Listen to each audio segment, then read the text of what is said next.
Now we kind of shift over to the other half of the pillars, and we're talking about objections. And basically, objections are your prospects messaging, right? So, but the reality is the good news is that there's only really a handful of objections that you're going to consistently face. And if you're not prepared for those, they can seem extremely challenging. Like, I'm not interested, just send me some information. We already use somebody. We're not looking to make any changes right now.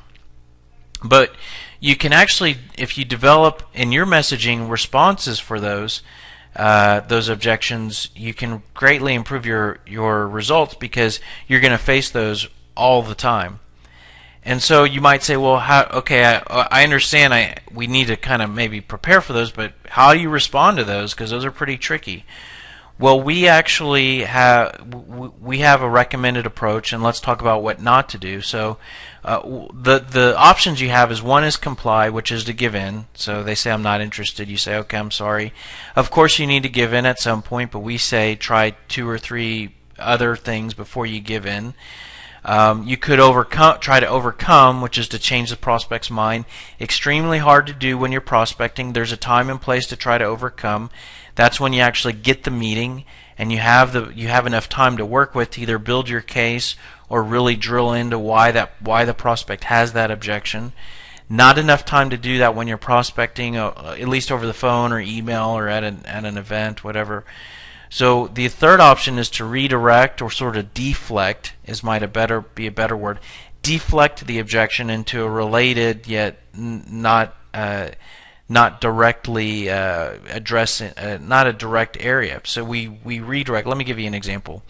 So a prospect says, I'm not interested, and then you say, okay, I understand. Do you mind if I ask you real quick what you're doing today in this area? So here you're asking a question, and you're kind of you're giving them a question that doesn't really respond to them not being interested. It responds to what they're doing. So a good example of this would be to say, if someone says, we don't have any money to spend. Oh, I understand. Do you mind if I ask, are you guys using an in-house system, or have you purchased a commercial application in that area? So that's a question. It's in a related area, but it's not really just trying to resolve the fact that they're not interested or not going to spend money. So the great thing here is that in those 3 pillars that we just went through, those provide great areas for you to redirect to. So one of the areas where you can redirect to the most easily is to redirect to one of your qualifying questions that you've just identified. Or you could redirect to a value statement. You could redirect to a pain point. A prospect says, I'm not interested. You could say, oh, okay, I understand.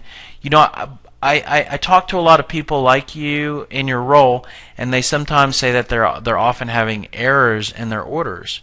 Is that something that you see at all, or are you guys just perfect in that area? And so there I got away from the fact that they're not interested, but I'm asking them about errors. And so it's a really powerful way to go.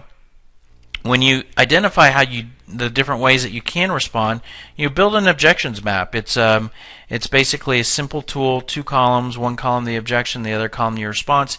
If you do nothing else but do this, you should see an immediate improvement in your results or your sales team. The sales scripter will actually build an objections map out of the box for you.